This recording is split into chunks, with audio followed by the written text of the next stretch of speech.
from one member state to another, you cease being part of one people, you become part of another people. It's very flexible. So in order to change your people, it might sound a little bit ridiculous, but this is the terminology of community law. In order to change the people, it simply takes to move. And moving is very easy because there are no obstacles to free movement. So you simply take your things, you move across the border, and you are not part of this people, you are part of that people. And consequently, a different vote applies, and consequently, your vote is weighted differently. So if you are German and you move to Malta, and then you vote to the European Parliament in Malta, you effectively increase the weight of your vote by a factor of 100. Because if we count the population of Germany and the number of German parliamentarians, and the population of Malta and the number of Maltese parliamentarians, it's absolutely clear that every vote brought on Malta is much, much more important than any vote brought in Germany. So this is a very interesting way to try to play a more important role in electing the European Parliament, moving from one member state into another member state. What does the Parliament do? So we said the peoples are represented. Why are the peoples represented in the terminology of the treaty? Because the treaty wants to justify this quota system, the quotas on the number of representatives granted to each of the peoples of the member states. Because if we don't speak about the peoples, it's impossible to justify the quotas anymore.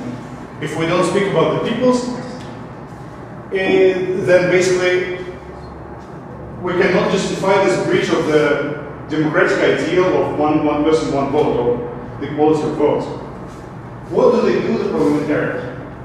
They have an agenda of, they have different, what kind of powers do they have? They don't have the power of veto. Veto? What kind of veto? No, I mean the European Commission makes a proposal, and then it goes to the European Parliament for.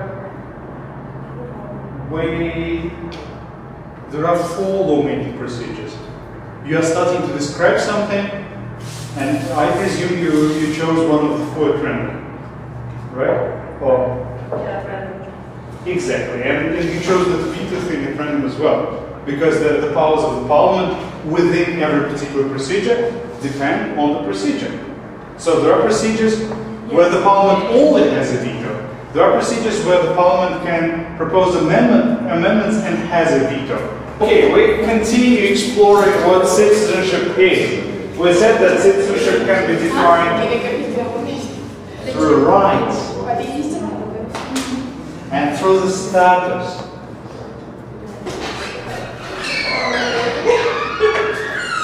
And we said that sometimes there can be problems with recognition of citizenship, although states are free to confer citizenship on anyone they want. Other states, apparently, according to the not case of the International Court of Justice, are free not to recognize this kind of conferral. This is the international practice. Then we illustrated how this works in the context of the European Union. In the context of the European Union, non-recognition is impossible because it's contrary to community law. This follows from Micheletti, which is the European practice. Micheletti basically annuls not a bomb in the context of the EU. Then we switch to some other issue. And some other issue is Belgium citizenship through rights. What happened in Belgium?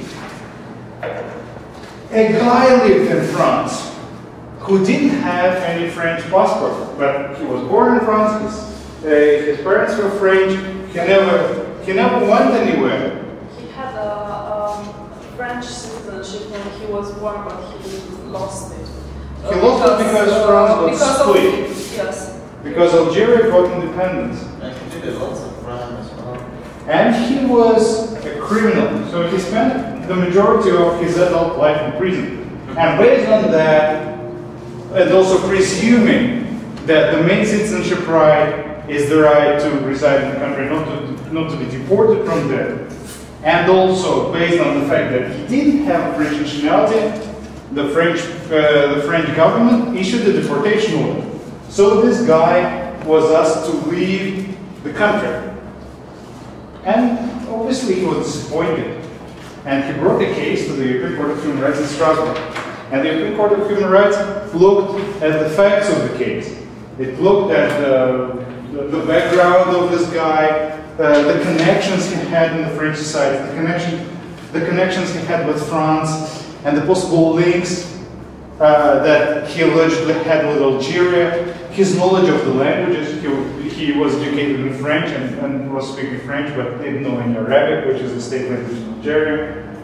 And his family ties in France, because he had a spouse who is a French national. And the European Court of Human Rights came to a conclusion that deporting this kind of person would effectively end up in violating his right to family life, which is Article 8 ECHR, a fundamental right protected by the Convention.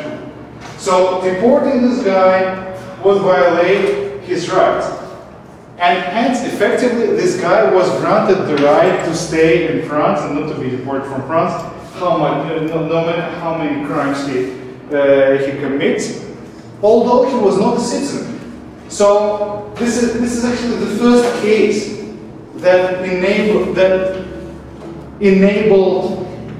us to claim that the basic citizenship right. International lawyers say, let's have a look at the actual connection between the person and the state where the person resides, not the state, the nationality of which the person has.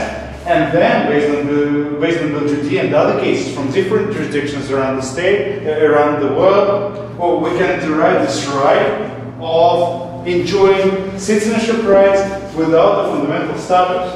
So citizenship, on the one hand, is a status, on the other hand, is rights, but the two do not always go hand in hand. So sometimes the rights can come without the status, and sometimes the status can come without the rights, as we've seen from Nottebohm case. The guy was obviously a Liechtensteinian, but he didn't enjoy any rights in the international plane because of being Liechtensteinian. So this is the background of what is citizenship and how it is generally understood in international law and in legal theory in general. Now we go to community citizenship, and we look at who the citizens are and what kind of rights they enjoy. And we start with the rights. What is the most important right of community citizens? The right that comes first on all the community rights lists. Which one? To vote. Well, ironically, there is no, speaking precisely, there is actually no right to vote that is granted to European citizens. I will explain why. And it's not the most important right. Remember the roots of the EC. When you think about what kind of organization it is, the European community, it will be easier for you to construct the most important right as conceived within the system. Free movement, yes. So there is definitely a free movement right. Voting right,